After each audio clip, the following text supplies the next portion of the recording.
Merci beaucoup pour l'invitation et très heureux d'être parmi ce nombre impressionnant d'étudiants à l'IPAREC, dont certains je connais déjà bien et je sais qu'ils sont très dynamiques dans cette mouvance, on va dire, de start-up, d'innovation et de technologie. Alors, dans le département ministériel, depuis on va dire un peu plus d'une année, il a essayé un peu de baliser l'écosystème. L'écosystème il existe déjà, il existait avant. Il y avait des startups, il y avait quelques incubateurs, il y a des gens qui font de l'innovation de leur manière et comme ils pouvaient. Et il y a pratiquement un peu plus d'une année, on a essayé un peu de mettre quelques textes réglementaires pour baliser cet écosystème. Du moins, à la limite, pour classer, savoir un peu qui fait quoi et catégoriser un peu les intervenants, les différents intervenants de l'écosystème d'entrepreneuriat et d'innovation. Et donc, l'une des premières mesures qui a été mise en place en octobre 2020, c'était le texte de labellisation. Donc aujourd'hui, alhamdoulilah, en Algérie, on a un texte qui reconnaît c'est quoi une start-up, qui reconnaît l'incubateur de start-up. Il y a aussi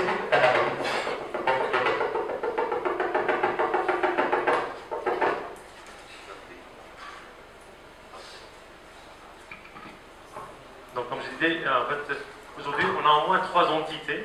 Pas toutes les entités qui font de l'innovation qui sont aujourd'hui dans le texte réglementaire, mais au moins on a les 3 les plus importantes. La start-up, l'incubateur, et puis il y a aussi un peu entre les deux le projet innovant. Et je pense que le projet innovant, c'est ce qui devrait probablement intéresser le plus les étudiants aujourd'hui. Et on peut aller en détail et voir chaque structure, comment elle réagit. Mais c'est déjà un premier pas, à mon avis, très important, parce que l'État algérien commence un peu à répertorier, catégoriser quelques structures, quelques entités qui contribuent efficacement à l'innovation. Donc ça c'était en octobre 2020. Et puis en novembre, on a lancé Algerian Startup Fund. Donc vous avez Serhata qui va pouvoir vous donner toutes les informations par rapport à ça. Mais voilà, on a mis le cadre réglementaire, il y a un fonds d'investissement très important qui a été mis en place. Et puis juste après, M. Zolok est là pour nous donner plus d'informations sur l'accélérateur de startup Algeria Venture, qui vient un peu compléter la panoplie de mécanismes et de structures de l'écosystème. Donc voilà, on pourra au fur et à mesure aller en détail par rapport à chaque axe, chacun selon sa spécialité. Mais en fait, ce qu'il faut dire, c'est que nous avons un écosystème qui est naissant, du moins sur le plan réglementaire, et nous avons encore du chemin, il y a encore beaucoup de choses à faire. Nous sommes conscients qu'il n'y a pas que ces 3 structures, ces 3 entités qui font qu'un écosystème soit répertorié et efficace, il y a d'autres travaux à faire, d'autres textes probablement, du brainstorming, des débats à animer comme celui qu'on a aujourd'hui, pour essayer encore d'améliorer davantage un peu la structure de notre écosystème d'innovation et d'autres. Merci à vous pour votre réponse, M. Wada. Nous allons maintenant passer à M. Hattan. On sait que le financement est le nerf de la guerre. Quel est le rôle d'Algeria Startup Fund dans ce domaine? Quelles sont les conditions d'accès aux moyens financiers de ce fonds? Merci.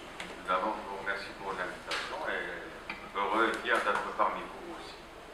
À travers l'intervention de M. Rachid Amran, donc je constate qu'il y a des ondes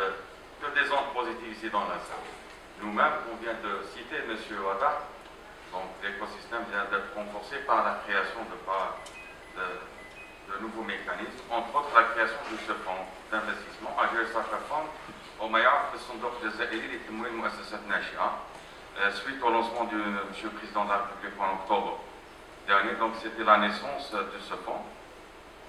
Par la suite, donc, on a commencé le montage. Nous-mêmes, on était en mode start-up, si on peut dire. Et voilà la naissance officielle. Maintenant, on considère que le fonds opérationnel depuis le premier comité de labellisation. Historiquement, donc, on revient en arrière. Donc c'était le fruit de la collaboration, l'initiative de M. le ministre de l'économie de la connaissance et des startups, et avec la collaboration des 6 banques publiques. C'était le fruit de la naissance de cette entreprise. Donc on a la forme de société de capital investissement, c'est une SPA avec un capital social de 1,2 milliard pour un début, pour un démarrage, du moment qu'on n'a pas une visibilité. Maintenant, donc, on peut dire réellement le fonds est opérationnel. Il cumule déjà en portefeuille pas mal d'entreprises dans différents secteurs d'activité. L'accès est très simple.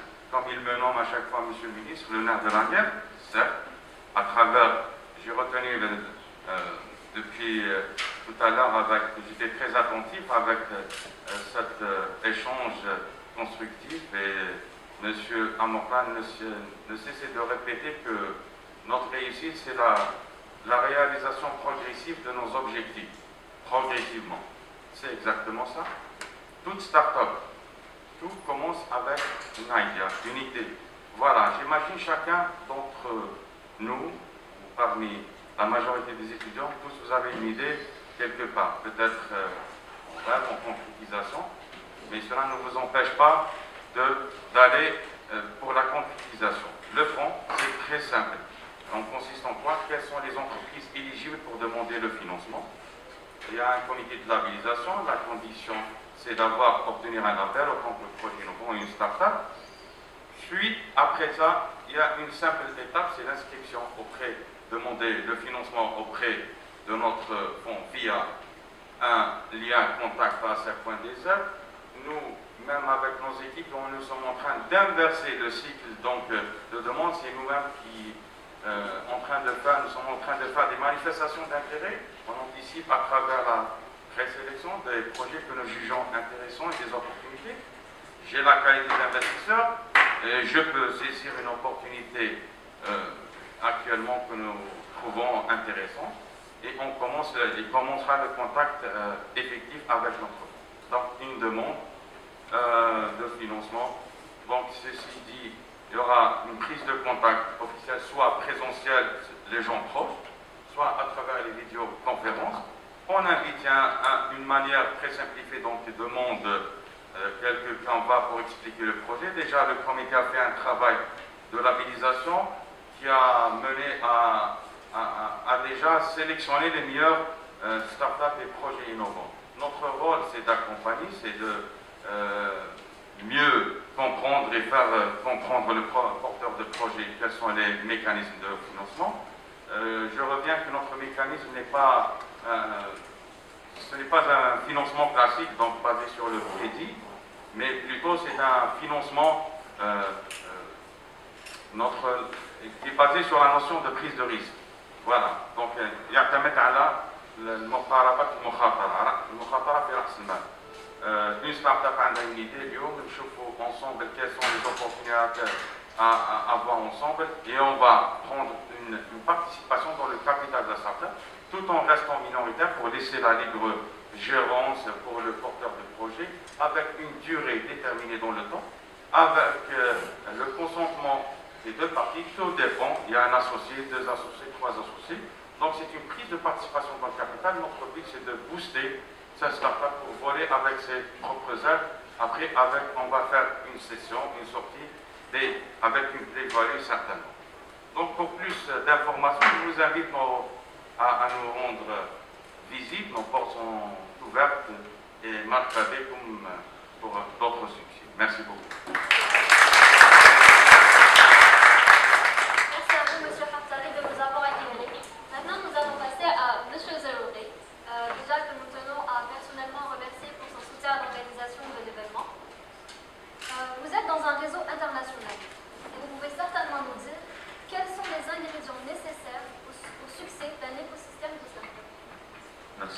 remercier MDI pour organiser cet événement.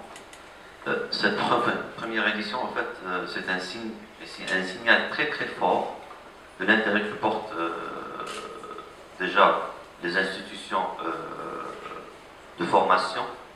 Et cet institut MDI dont je fais partie aussi, je suis d'un cycle de formation à MDI et je suis fier. Donc l'intérêt qu'elle porte à l'étudiant entrepreneur. Déjà donc j'ai une mission noble à travers l'accélérateur Algérien Venture dont Monsieur le ministre ici présent, que je te remercie. Donc il m'a fait confiance, il m'a confié la mission d'être à la tête de cet accélérateur qui est un centre, je dirais, névralgique et qui vient, comme l'a dit tout à l'heure Dr Nordin Ouadak, pour finir ou compléter le cycle du start-up ou des actions destinées aux start-up ou aux entrepreneurs. Donc après la labellisation, donc, on a le fonds et puis on a Algérie Venture. Et aussi, j'ai l'honneur d'être le représentant d'Algérie au sein de l'organisation mondiale WBF, World Business Angel Investment Forum. Donc je suis le sénateur d'Algérie, Monsieur le ministre est le High Commissioner, donc le parent aussi. Et aussi j'ai été nommé, enfin sélectionné, et on a voté pour moi, donc je suis le vice-président de la Commission mondiale des startups et de l'entrepreneuriat. Pas plus tard qu'hier, d'ailleurs, ce qui a retardé un peu les sélections, donc on était en train d'installer les commissions continentales, et parmi les actions, c'est promouvoir l'étudiant entrepreneur. Donc pourquoi cette introduction? C'est pour dire que l'écosystème algérien fait partie des écosystèmes internationaux et il est connecté plus que jamais à l'écosystème international. Aujourd'hui, avec le WBF, l'une des actions, c'est de connecter l'écosystème aux investisseurs, aux formateurs, aux coachers, aux mentors donc internationaux. Il y a des programmes à travers le WBF Business School, des cycles de formation, dont l'Algérie va bénéficier exceptionnellement du premier programme FISLE Customized and Tailored pour les entrepreneurs. Donc il va être appliqué, donc il a été voté par le board le mois de mai. En exclusivité, on va le recevoir vers la fin mai. Donc je ne sais pas si M. le ministre peut annoncer, donc on va ouvrir le Country Office pour l'Algérie, ce sera le Country Office WBF qui va chapeauter, on va dire, le Nord-Afrique. Donc c'est un honneur et un privilège pour nous. Il y aura aussi English for Entrepreneurs, donc pour tous ceux qui veulent entreprendre, parce que entreprendre c'est bien, s'exposer aux investisseurs c'est encore mieux. Comment pitcher, comment, si je me peux permettre du terme, séduire, parce qu'on doit séduire les investisseurs. L'investisseur, c'est quelqu'un qui voudrait investir pour avoir un retour d'investissement, c'est clair.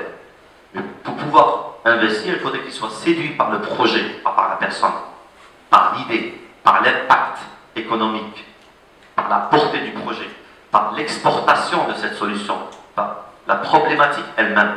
Parce qu'on peut avoir un projet. Hier, on a pitché 18 entrepreneurs et porteurs de projets. Une majorité, d'ailleurs parfois c'est un peu décevant, on a une mauvaise conception du projet ou de l'entrepreneuriat ou de start-up. C'est pas avoir un site web, c'est pas avoir une plateforme, une application, non. C'est d'entreprendre, c'est de prendre le risque et de faire un disrupt. D'ailleurs, on ne va pas, comment dirais-je, donner plus de détails, mais certains candidats, ils sont formés sur le management, mais ils ont fait des solutions à des problèmes qui sont en relation avec l'agriculture, donc qui n'a rien à voir. Et ça, c'est un disrupt. Et c'est ça qu'on cherche, en fait, c'est l'originalité, un problème vécu, un problème réel, et parce qu'on est entrepreneur, on a osé, on a pris le risque, comme l'a dit tout à l'heure M. Abdallah, que j'ai vraiment été honoré d'assister en présentiel à sa présentation tout à l'heure. Donc, il faut faire le pas et dire oui, je peux, même si je suis une formation de marketing ou de commercial, mais là, j'ai osé aller faire le pas dans l'agriculture, qui n'a rien à voir avec mon domaine, parce que j'ai connu, j'ai su où est le problème, et je me suis inspiré, j'ai fait des recherches pour aller trouver cette solution. qui est adéquate et qui ne peut que réussir. Pas aujourd'hui, peut-être demain, peut-être après-demain. Mais il faut plus d'essais, plus de try. Donc voilà, je ne vais pas m'attarder plus que ça. Je vous remercie, je vous souhaite beaucoup de succès. Je rappelle juste qu'en Algérie, chaque année, on a plus de 500 000 étudiants gradués et quelques centaines d'étudiants dans des business schools privés. Et c'est dommage qu'on n'ait pas des milliers de startups, de milliers de jeunes entrepreneurs. Avec la création du département ministériel de l'économie de connaissance et des startups, on voit cette poussée de nombre de startups, d'incubateurs, d'accélérateurs qui sont en train de naître de jour en jour. Ça nous fait plaisir et chaud au cœur. Ce qu'on cherche, ce n'est pas un nombre, mais surtout de la qualité. Il faudrait oser, et justement parce qu'on a tellement de potentiel, tellement de ressources, et à travers les événements que le département ministériel organise dans les régions, donc c'était Algérie d'Israël, Oran d'Israël, Ralda d'Israël, et prochainement Constantine d'Israël, à chaque fois on rencontre des talents qui ont des potentiels phénoménaux.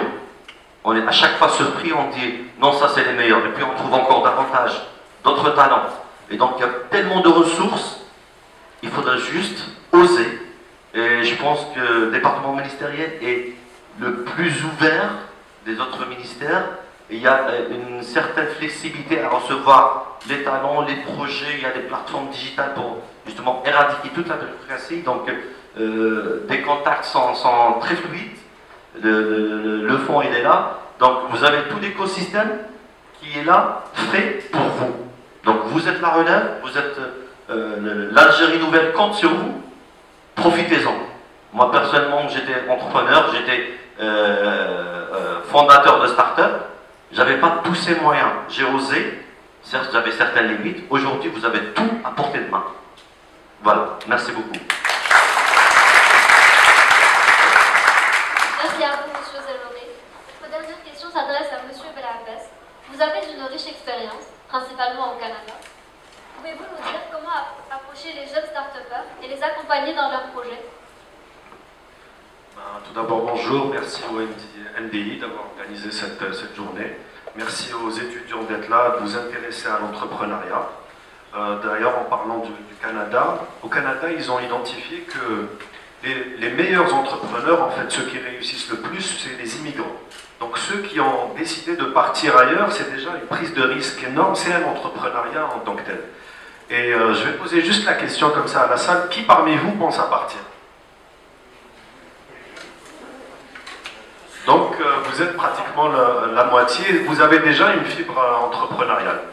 Donc avec Smart New Tech et la petite expérience qu'on a eue au Canada, c'est comment essayer de monter les meilleures équipes pour réussir des projets et des startups. Et parmi les solutions, c'est la complémentarité en fait des équipes, et je pense que les investisseurs et les présidents de fonds qui sont là me rejoignent sur ça. La complémentarité des équipes est très très importante. Et donc on a pensé à développer une plateforme d'open innovation à travers en fait on aide à solutionner des problématiques qu'on a identifiées chez les grands groupes ou chez les institutions à travers la conception et l'organisation de challenges. On lance le challenge au niveau de la plateforme et on aide les personnes à se constituer en équipe pour solutionner ces problématiques. Et donc la plateforme va être lancée, j'espère, très prochainement.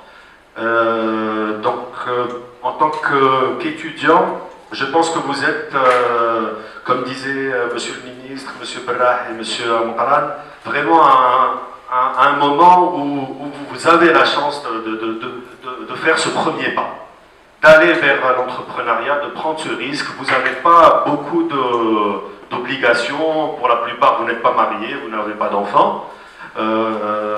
Vous êtes capable, passionné, vous avez le temps, et donc je vous encourage vraiment à agir, à passer ce cap.